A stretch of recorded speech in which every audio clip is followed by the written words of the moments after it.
Welcome back, children. We will continue with our chapter on the applications of derivatives.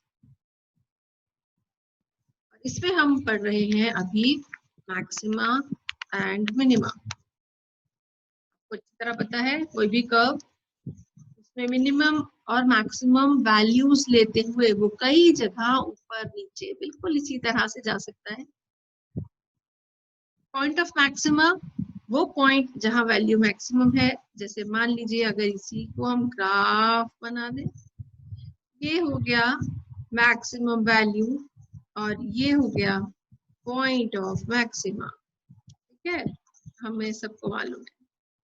ठीक, और ये जहां y पर ये टच करेगा ये हो गई इसकी मैक्सिमम वैल्यू, हम सबको मालूम है। ऑल राइट, आज हम कुछ और एक्स्ट्रा क्वेश्चंस करेंगे from the exemplar. Right, okay, so बड़े ध्यान से देखिएगा बेटा। फर्स्ट क्वेश्चन ले लेते हैं। हमें एक फिगर गिवन है, देयर इज अ सर्कल और इस सर्कल में एक ट्रायंगल है। इस ट्रायंगल में A B is the diameter of the circle, जो हमें दिया हुआ है और वो हमें दिख भी रहा है, and C is any point on the circle. Right, we have to show that area of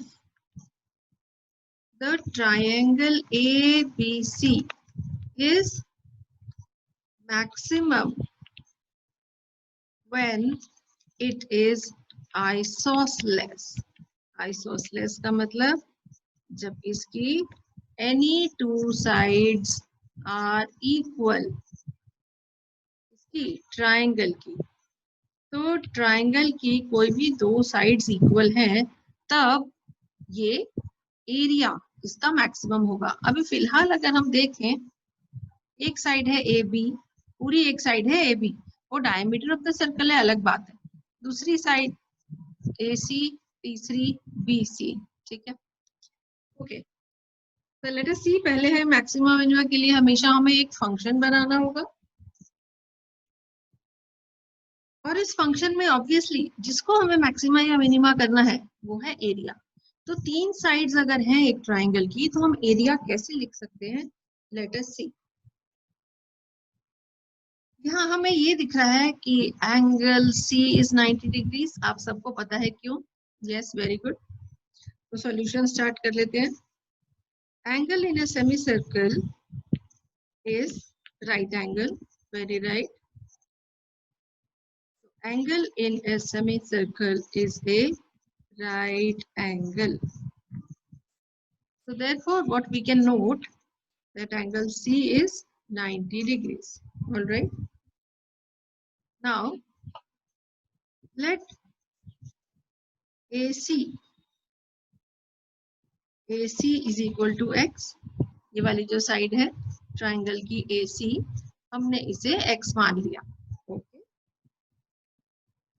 Pythagoras theorem से देखिए BC क्या हो जाएगा, ये 90 डिग्रीज है ना। अगर ये परपेंडिकुलर है तो ये बेस है और ए बी हाइपोटेन्यूज है, तो अंडर रूट हो जाएगा हाइपोटेन्यूज का स्क्वायर, मतलब A B square minus A C square. ठीक है, now what is A B? A B is the diameter of the circle. यहाँ ए सी को x मानने के साथ साथ रेडियस ऑफ द सर्कल को हम r मान लेते हैं। ठीक है, तो ये हो गया अंडर रूट r, नहीं 2r। क्यों? क्योंकि ये भी r और ये भी r, तो डायमीटर हो गया 2r। इसका करेंगे होल स्क्वायर बेटा, और ए सी स्क्वायर मतलब minus X square. This is equal to under root of 4r square minus X square. Okay, अब क्योंकि हमको दो साइड्स मालूम चल गई हैं, एक साइड है ए बी और दूसरी साइड है ए सी। आप ध्यान से देखते हैं ट्रायंगल में, अब हम इसका एरिया लिख सकते हैं। ठीक है, तो देयरफॉर यहाँ से देख लेते हैं, therefore area of triangle A B C half into base into height, ठीक है। हाफ बेस क्या ले लिया हमने, दोनों में से एक साइड बेस हो जाएगी और एक हाइट ले लेंगे, so half into AC into BC।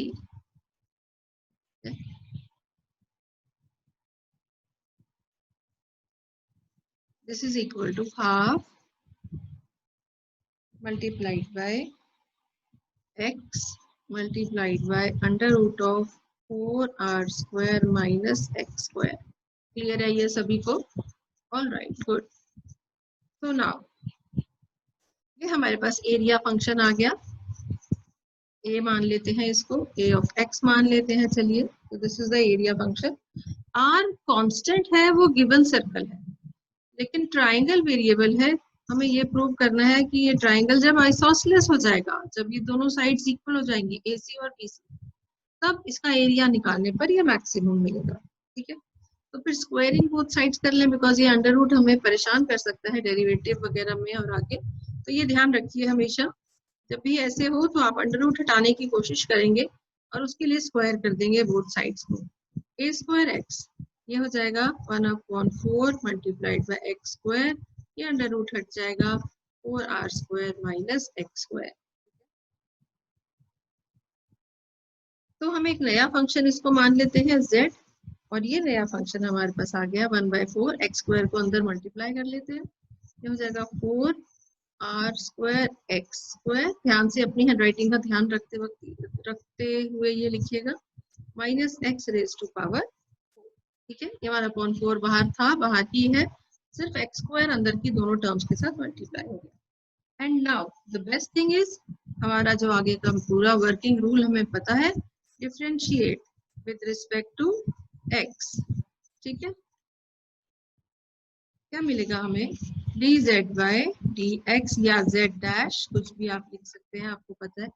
1/4 constant है, मल्टीप्लाइड में है तो ये रहेगा, ये भी कांस्टेंट है 4r स्क्वायर, पर ये मल्टीप्लिकेशन में है, रहेगा। डेरिवेटिव होगा x स्क्वायर का, 2 बाहर आया, मतलब नीचे 4 से मल्टीप्लाई हुआ, तो 8r square multiplied by x minus 4x cube.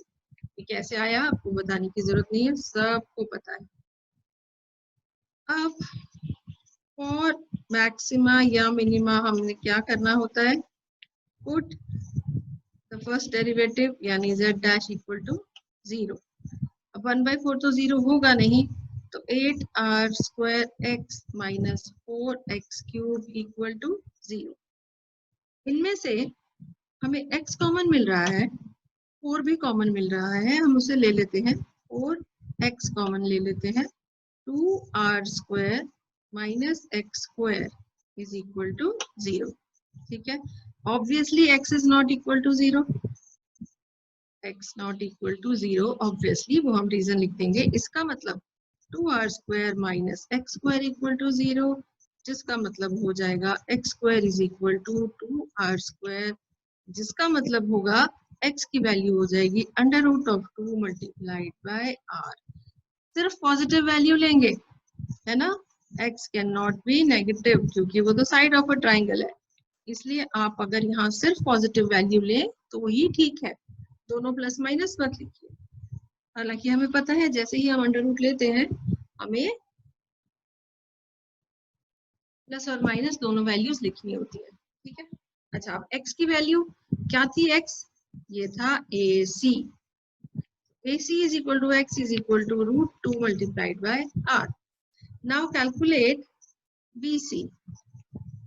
BC क्या था हमारे पास, अंडर रूट ऑफ, याद कीजिए ये वाला formula, 4r square minus X square, ठीक, 4r square minus X square.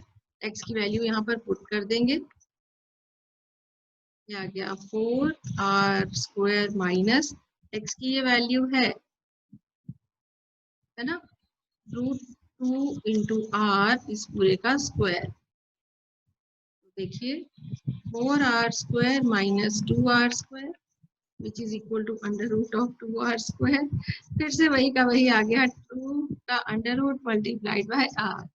This implies AC is equal to BC। तो इतना तो हमें पता चल गया कि इस समय क्रिटिकल पॉइंट पर, जो ये क्रिटिकल पॉइंट हमें मिला है x is equal to √2 into R, इस क्रिटिकल पॉइंट पर AC और BC इक्वल है। हमें अब क्या चेक करना है, क्या इनका एरिया निकालने पर मैक्सिमम होगा या नहीं, ये हमको अभी चेक करना है।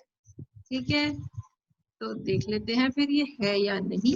और उसके लिए आपको पता है डबल डेरिवेटिव निकालेंगे, है ना, यानी कि d2z upon dx square differentiate with respect to x। Okay, तो वो डेरिवेटिव था क्या, dz बाई dr, ये रहा, है ना, dz by dx, sorry, so dz by dx ये रहा, यहाँ से निकालेंगे हम इसका डबल डेरिवेटिव। तो देखिए 1/4, और इसमें से भी 4 कॉमन ले लेते हैं, या चलो ऐसे ही कर लेते हैं, कोई नहीं। तो ये 1/4 हमने बाहर जो कांस्टेंट है मल्टीप्लाइड है लिख लिया। नाउ 8r स्क्वायर x, इसका डेरिवेटिव कीजिए, ये 8r स्क्वायर ही है, x का तो 1 हो गया, -4 3 12 x square. Is that okay? ध्यान से देख लीजिए और समझ लीजिए और फिर करिएगा क्वेश्चन। ये आ गया डबल डेरिवेटिव, सिंपल सा। इसमें हम पुट कर देंगे x की वैल्यू जो कि है √2 मल्टीप्लाइड बाय r। तो हमें क्या चेक करना है कि ये पॉजिटिव है या ये नेगेटिव है, बस इतना ही तो देखते हैं।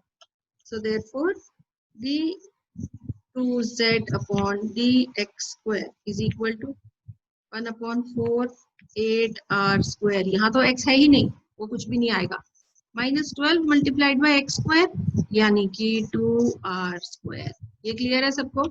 अब 8r स्क्वायर में से 24r स्क्वायर माइनस हो जाएंगे, 8r square minus 24r square, तो नेगेटिव ही तो आने वाला है ना ये। हम इसको r कुछ भी हो, ये हमेशा हमें नेगेटिव दिखने वाला है, राइट? ओके, बेशक सॉल्व करके लिखना चाहो लिख लो। This is 1/4 multiplied by -16r square, मतलब कि -4r square. This is always negative, यहाँ भी लिख सकते हैं इसको, ठीक है। Therefore area of triangle is maximum when AC is equal to BC, that is when triangle is isosceles. Okay, good. I hope it is very clear to everyone.